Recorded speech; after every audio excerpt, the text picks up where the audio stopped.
माता पिता को दुनिया में हराने वाला आज तक कोई पैदा नहीं हुआ जो माँ बाप को हरा सके। लेकिन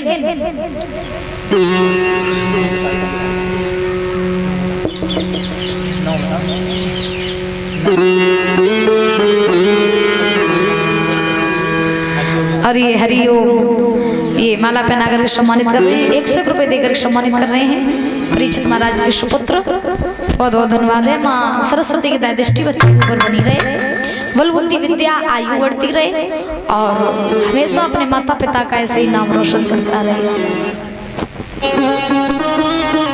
तो कहा जाता है कि माँ बाप को संसार में हराने वाला आज तक कोई पैदा नहीं हुआ जो माँ बाप को हरा सके। लेकिन माँ बाप किसके सामने हार जाते हैं? संतान के सामने। दुनिया में संतान ही एक ऐसी है जो माँ बाप को हरा सकती है, माँ बाप का सिर झुका सकती है।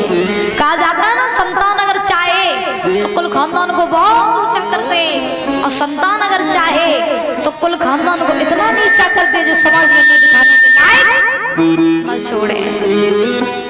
ध्यान रखना।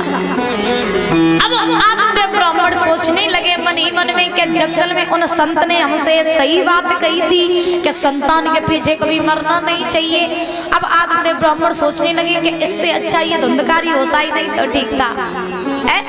एक समय वो था जब आत्मदेव ब्राह्मण धुंधकारी के पीछे मरने के लिए जंगल में गए थे कि संतान नहीं है, और आज जब संतान है तो अब आत्मदेव सोच रहे कि इससे अच्छा ये होता ही नहीं तो ठीक था।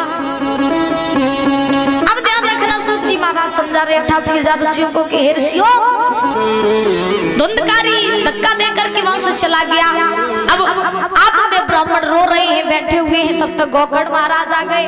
गोकर्ण ने जवाब दिया, पिताजी आप इतनी चिंता में क्यों हो? तो आत्मदेव रो करके कहने लगे, बेटा चिंता में तो हम इसलिए हैं कि हम जिस पुत्र को अपना मानते थे, जिस पुत्र के लिए मैंने जीवन में सब कुछ किया, पुत्र के पीछे मरने के लिए हम जंगल में चले गए संतान के पीछे, लेकिन आज वही पुत्र हमें धक्का मार करके चला गया। बेटा अब मुझे संसार में नहीं रहना, हमें पता चल गया कि दुनिया केवल केवल मतलब की है। मुझे अब ऐसा रास्ता बता दो जिससे कि मेरी मुक्ति, मेरा उद्धार हो सके। तब गोकर्ण ने कहा कि अगर आप अपना उद्धार कराना चाहते हो तो केवल एक ही उपाय है कि अब दुनिया की मोह माया छोड़ो और छोड़ करके वन में जाकर के भगवान का भजन करो, भगवान के ही हो जाओ तो आप इस भवसागर से पार हो जाओगे। देख लिया दुनिया का सारा नजारा, ना हम किसी के ना कोई हमारा, कोई किसी का नहीं है दुनिया। गोकर्ण महाराज ने उपदेश दिया। आत्मदेव ब्राह्मण चले, जंगल में पहुंचे, जंगल में जाकर के भगवान का भजन करने लगे। जब जंगल में जाकर के भगवान का भजन करने लगे, उसी समय श्री सूत जी महाराज समझा रहे 88,000 ऋषियों को कि हे ऋषियों, इधर धुंधकारी धुंधली के पास में एक दिन आया। धुंधली से कहा, मैया धन दे दे। धुंधली ने जवाब दिया, धन हो तब तो दे दे, तो मेरे हाड़ और रही सो ले जा दुश्मन। नहीं मेरे पास धन नहीं है। धुंधकारी बोला, मैया मुझे तो जानता ही है कि तेरे पास धन जरूर है, लेकिन तू दे नहीं रही। इंद्रदेव का जो ज्यादा ही प्रसन्न है परीक्षित महाराज तुम पे।